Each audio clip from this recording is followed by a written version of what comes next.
part of the reason why I am so chaotic and so very much all over the place is because of practice. And how do I put this? I said last night to myself, I took notes about it.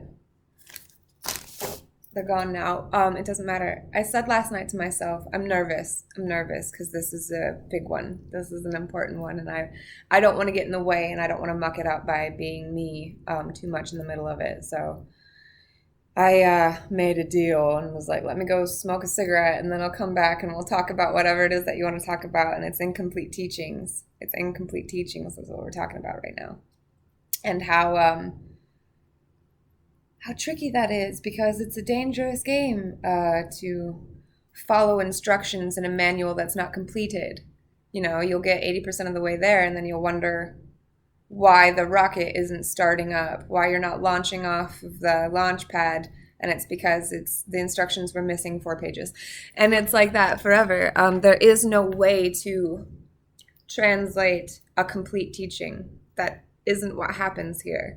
And I love to rat myself out, and I will rat everybody else out too, but it doesn't mean that we have to like give up the gig or that the charade is over. It just means that we're all being a little bit more honest, which enables us to make more accurate choices in alignment with integrity and who and what we are. What you spend your money on is what you are invested in and what you find to be valuable. So like the whole ruse of like, you know, all of this, it's a big, you know exactly what I'm talking about. If you're watching my shit, you know what I'm saying. That's all I know. That's all I know. And sometimes I try really hard to put it into ways that make sense, and it doesn't really need to be like that. And I'm okay with letting it go, because I will never be able to put into words everything that you will need to know. I can only get you so far. Teachers, assistants, helpers, guides, angels, spirits, whatever it is, like comrades, allies, anybody on your team or in your corner is great to have. But ultimately,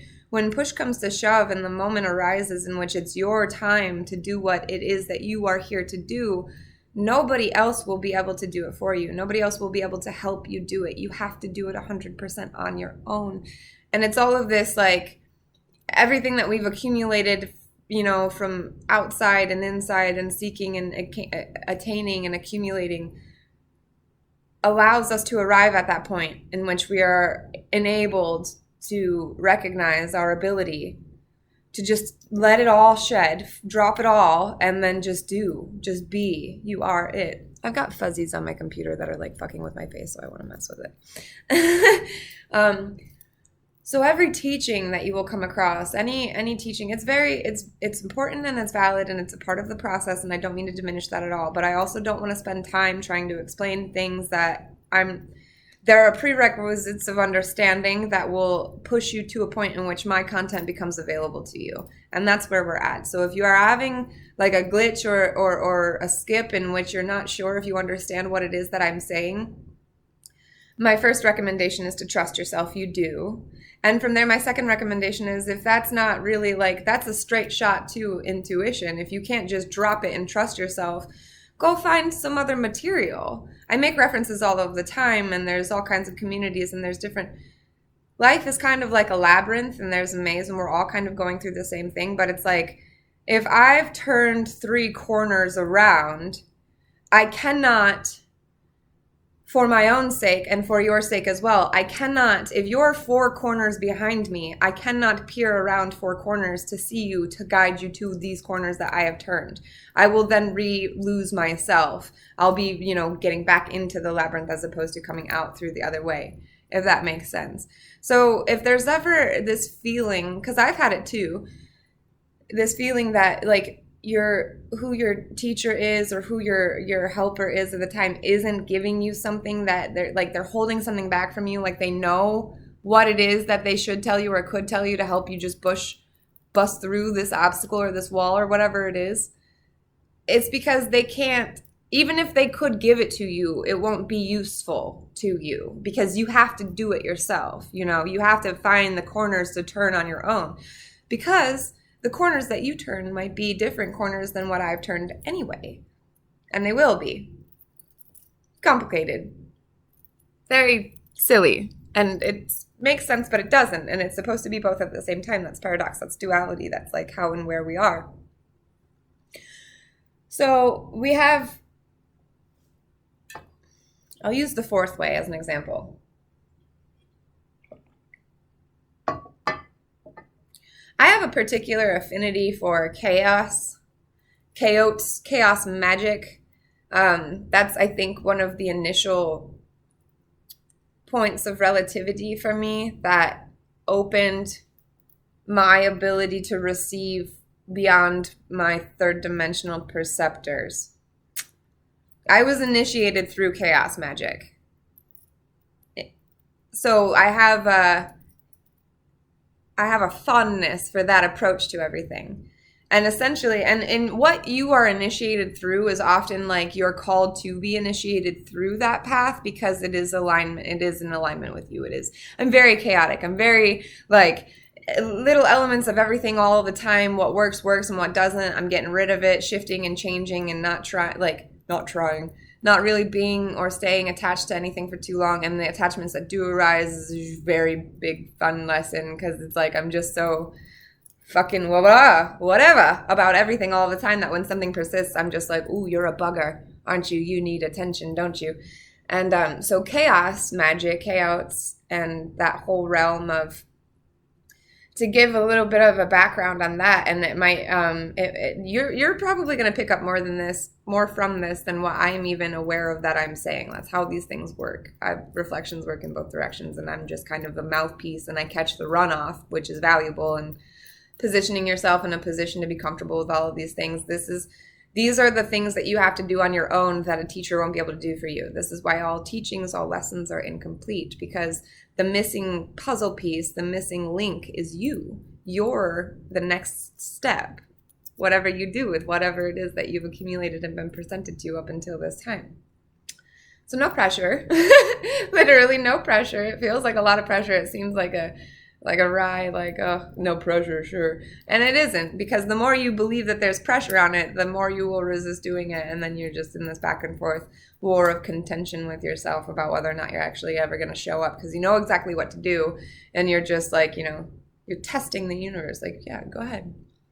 Like, I wonder if I don't do it, if I'll just fall into mundanity and become like succumb to this normalcy that pervades the realm.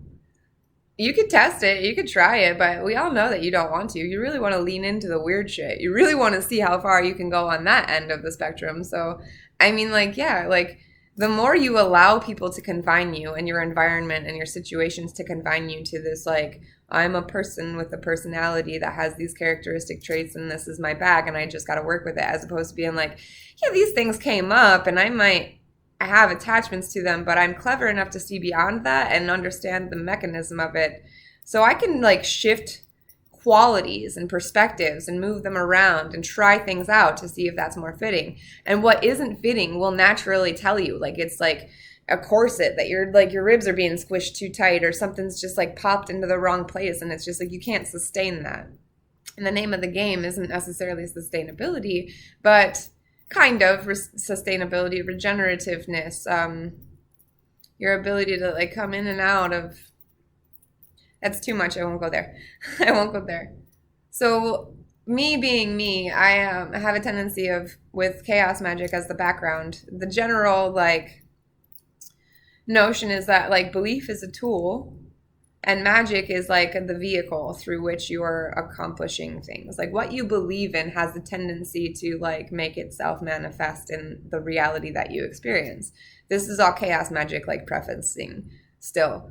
And it's like with all of these religions and structures and like other, like there are egregores or condensations, accumulations of energy and belief that multiple people individually have contributed to. So it's more powerful as a structure than any one individual's belief systems. Like if you just made up like Shooba-doo-boop is my dude, and that's my God, and I pray to that. Like, Shooba-doo-boop only exists for 3 seconds because you just came up with it, or for as long as you have felt a connection to this imaginary instance. And I'm not saying that that's wrong and that you can't do it. You totally can.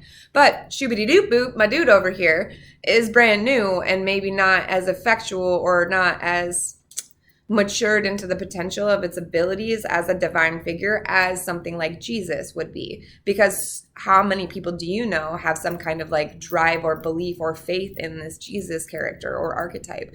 So it's looking at the energy that is contributed from each individual into a pool or a religion or a consensus like of this is how it is and whatnot, and noticing all of those people are contributing their energy into like this Jesus character and this ability to do miracles and be compassionate or whatever the archetype of Jesus represents to you as you are imagining every Christian Jesus follower's beliefs funneled into this concept of Jesus. Now you have this entity of Jesus that is being funneled and fed and fueled by all of the energy of all of these individual people who believe in it. And you can, I kind of, in the stock market thing, the subliminal messaging and stock marketing thing, this is like you know that the belief of Jesus is very strong and profound and that there are abilities that can be extracted from that belief because it's a aggregation of energy. It's an accumulation, it's swirling, it's pooling, it's collecting from different sources, and it's getting stronger, it's big, there's belief there, it's alive, kind of like a fucking kombucha SCOBY or a fucking starter for sourdough, right? It's got its own kind of force going. If you tap into that force without maintaining your line of individuality, you become a contributor to that energetic force. You're believing in it, you're providing now, you're contributing your energy into this pool of energy that everybody also kind of taps into. And it's just like when we pray, we know that we're relying on something higher than ourselves because it's literally a collection of other people's energies that we're all funneling. You'll see it. The Peace Dealer does cosmic tune-ups or moon readings, like any of his live streams that like bunches of people are in, any kind of ceremonies. This is a really good practical example of what he explains it very well too in like real time while it's going on. That like when so many people are focusing on one focal point and directing all of their energy to it, which would be him in the instance of you watching his live stream with everybody else that's watching his live stream, we're all funneling our energy into him as a focal point. Him being a responsible vessel understands and knows how to clear that. I'm not going to attest to like what other people do. I don't know. But I put faith and trust in these interactions because I understand the mechanics of it from my own experience of how chaos magic works with my little Jesus representation, right? All of these individual weirdos or people are watching the Peace Dealer on a live stream at the same time with their focus and their attention and their energy being directed towards one source. And that source has the intention of redistributing it. So it's like, 300 people take their energy and funnel it into something that is now one of those 300 that is now like channeling the power of all 300 into one and then redistributes it as the power of 300 into each individual. And that's like kind of how magic works, y'all. That's like belief and shit. Like,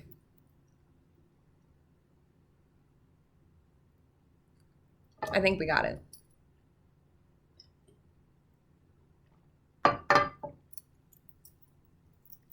So you can tap into things that are outside of your, like, this whole appropriation thing is like, I get it. I get why that arose because it's like, yeah, we want to protect our rights and our rituals and like, but here's the thing. If you know, you know, and like, there is no guard at the inner circle. Like once you've gotten to the point, there's a precipice. Teachers and teachings will take you so far and you have to go the like last 5 steps on your own into the wilderness, into the void, completely abandon yourself. Like go, do it. And once you get to that point where like everybody's like, you're basically being paraded on a like one of those chairs that like the royals sit on that people like carry. I don't know what the word is for it, but like there's a whole big parade and they're all exalting you and everybody's trying to help you and give you like directions and they're carrying you along and pushing you. And then you get to this big like miraculous magical temple and that is divinity and it houses all of the secrets and all of the information of every thing that has ever been an informational fucking data pixel. And you are like, yeah, fuck yeah, and you got all this energy and all of these like supporters and contributors and all of these things, and then they like unceremoniously like topple you off of this chair and like throw you at the steps of this temple, and then you look up and realize that it's actually 1,000 steps, and you turn around and they've taken all of their torches and all of their parades and all of their like sound and happy like support and everything like that, and they somehow have marched their asses back to wherever the fuck it was that they came from, that you found them at, or they found you at, and now you're just like alone, and you're staring at this temple that looked like it had 5 steps but now has 1,000, and you're just like, what the fuck? Excuse me? Like, this is not what was happening, and how am I gonna get through this? You literally just stand up and be like, oh, right, all of those motherfuckers carried me here. All of those motherfuckers carried me here, and then they left me. That must mean that none of them from this point forward can go where I am meant to go. I am the only one that is going, and I am the only one that can go and that can do it. So I have to get myself up off of this unceremonious plop that I've been flopped into from being flung off my fucking regal chair, being carried by my cabana boys, Cleopatra style. And now I have to climb these stairs by myself. Sweaty? Gross? Yuck. Ew. Ew.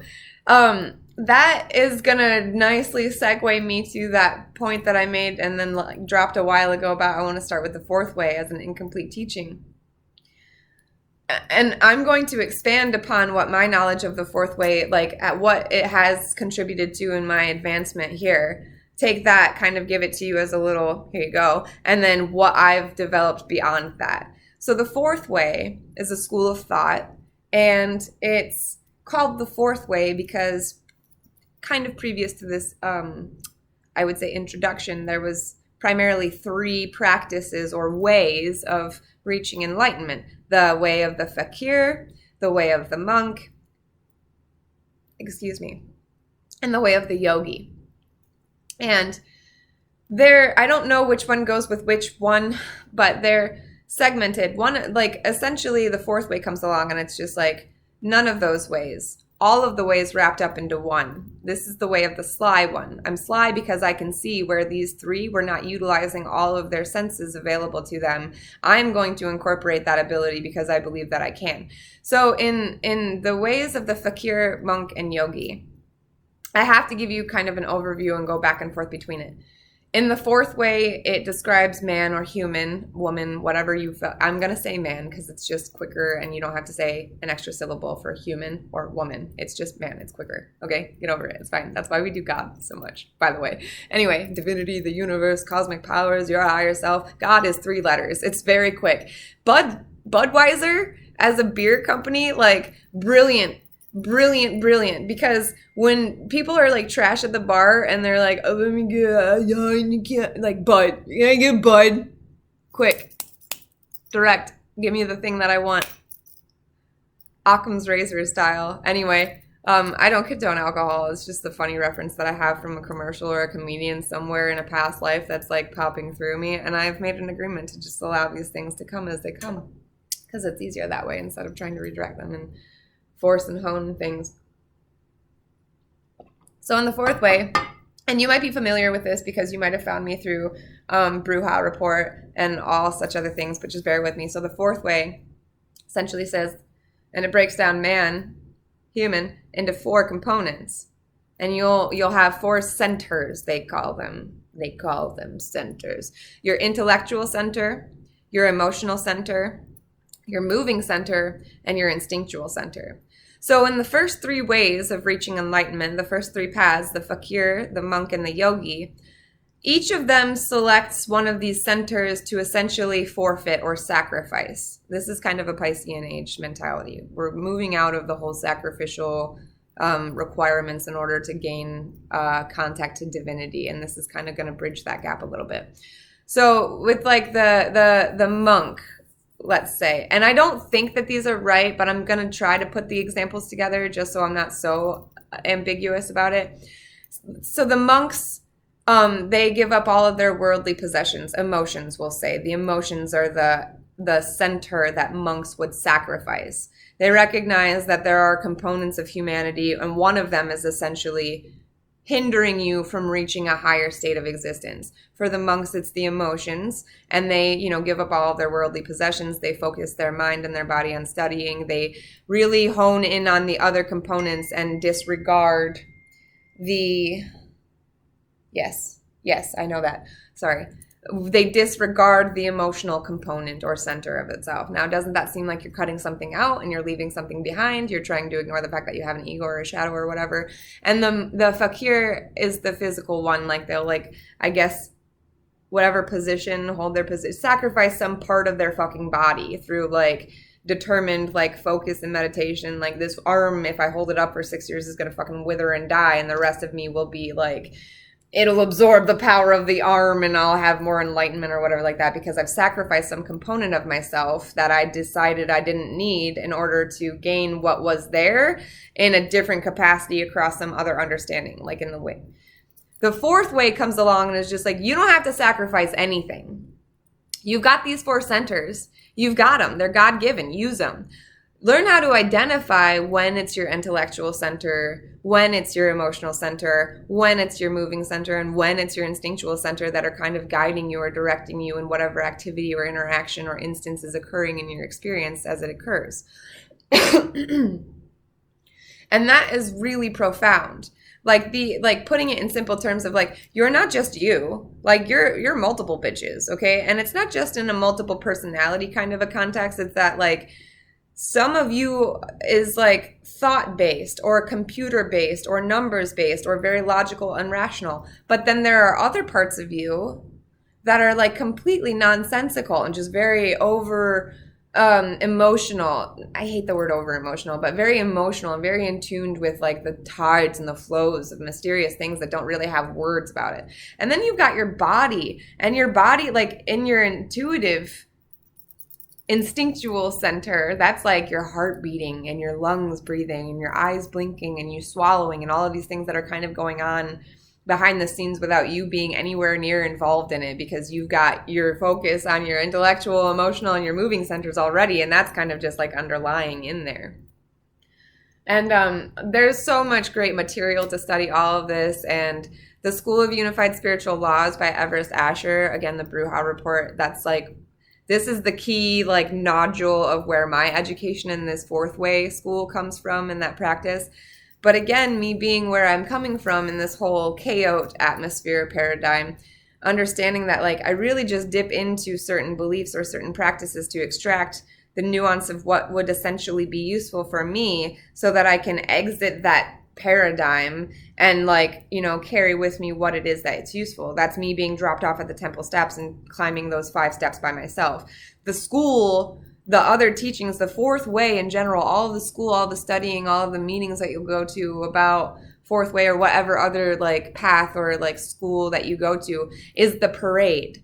That's the parade carrying you up to the steps of the temple. And when you get dropped off and you're just shit, I'm here and it's helping, but it's not really getting me all of the way there. That's that moment when you realize oh shit, there's something inside of me that only I have, that only I can access, that I actually have to show up for and initiate and go through the climbing of the steps. I keep getting this image of that Ace Ventura, the second one, where he's got the slinky going down the steps of the fucking... Oh, hit emojis on that fucking comment button. A fire one for sure, if you fucking remember the slinky. I don't think that there's a slinky emoji. Otherwise, I would say do a slinky emoji. If there is a slinky emoji. Or the squirt gun one. I'll take a squirt gun for Ace Ventura on that one if you know me. If you know what I'm saying about that. So getting dropped off at this temple is that's your initiate moment. That's you. Either you're going to fucking turn around and run back to the parade and try to find another school to carry you back to the temple, and you're going to keep seeing the stairs and getting intimidated and then just being actually I'm going to go find my homies. Actually, I'm going to go rejoin that parade. Actually, I'm going to go find something else to study. Actually, I'm going to go. And all of that back and forth, you can beat yourself up about it and feel bad and be I'm not ready, I'm not doing the thing. The train is always leaving the station at the precise moment that you have boarded it, okay? It's not going anywhere without you. It's waiting for you. You are the thing. So It's not for no reason, and it's not like because you're weak or you're not ready yet that you keep going back and forth between the steps of the temple and the parade. It's because you see how many steps there are, and quickly, instinctually, internally, something's inside of you are organizing. Like, I know that on my own at this point, based on like the energy that I received from that parade carrying me here, I'm gonna get like up to 99 out of 100 of those steps, and I'm gonna like be tired, or something's not gonna like I won't be able to push myself there. I want a little bit more parade. I want a little bit more to pull from. I want a little bit more of an example of where I can get strength from if I'm really lacking on it. We're just exposing ourselves to all of these ideas and how to conjure up our own essence and how to really get into contact with it and feel comfortable with that in a reliable and dependable way that we can call on whenever it feels like we should call on it. And testing that just because like you're having a hard time and you're just like, where's God now? Like, bitch, like, imagine if you were like just chilling and your homie who loves you knows that you would do anything for them anytime ever, never asks you for anything, never really talks to you, asks you how you're doing, or tells you what's up with their life, randomly just someday out of nowhere hits you up at 3 a.m. screaming and crying about how you're a piece of shit because you didn't drive them to the fucking club and now they don't have a cab and they need a ride, and can you come get them right fucking now? And you're just like waking up delirious, like, what do you mean? Like, you didn't even try to call me yet, like, and now you're calling me pissed off that I'm not there for you when I didn't even know that I was supposed to be there for you? This is confusing, and I'm not sure, and I feel like maybe you're just going through a time and you're probably capable of handling it on your own, because I don't really feel like it's me involved. That's like how God feels when you don't ever talk to or develop a connection with God, and then something fucked up happens and you're just like, this is why I don't believe in you. All right, well, I mean, I don't think that God is really that fazed about you not believing in God, because it turns out God is there anyway. Also, like, how are you calling on it? That's how it shows up. You know that, right? Anyway, I really wanted to get into this because I keep thinking about the pentacles and the fourth way and these four components. And the idea of it not being a complete teaching, because that whole God element is exactly there. Imagine a pentagram, okay? You're a pentagram. You are a pentagram. Pentagrams are representative of like pentacles in the tarot, right? Which is earth, which is the material realm, Malkuth. This is like where we have things. Material, density, human, earth, materials, wealth, riches, earth, all of these things. Pentacles, pentagrams, humans. You're a pentagram. The Da Vinci thing, the guy with the point, and there's another one. I won't lift it up. And the fourth way is a really great. It's so good. It advanced a lot, and it's one of the more advanced paradigms or schools of study that I particularly have been involved in. I'm a very big fan of it. It's not overly complicated. It gives you a lot to study within yourself without having to have materials outside of you. However, and this is like, that's the whole brief intro to that. This is where I'm expanding upon it. And this whole notion of incomplete teachings and you having to climb those temple steps on your own. Something that I found the fourth way to completely kind of like, they're talking to you about it without ever saying it directly. And I'm the kind of magician who wants to tell you exactly how I pull the illusion off. Because the illusion is that good, that even if you understand exactly how the mechanics of it function, you will still be amazed when you witness the illusion. That's real magic, okay? Not hiding and trickery and smoke and mirrors and shit like that. It's a very clear, plain like explanation of this is how this is going to work right in front of you, and you'll be able to see that happening. And even though you understand it, you're still going to be fucking amazed and be like, how is that happening? I know how that's happening. I don't even know how I know that that's happening. You explained it. I don't get it. It's magic. Whoa! And then you're having a great time. But the fourth way, where their smoke and mirrors comes in, because it touches on this by the way that it speaks to the four centers, but it never really comes right out and says it. The fifth center is the bitch that's observing all of these centers. That's spirit. That's the top of the pentagram.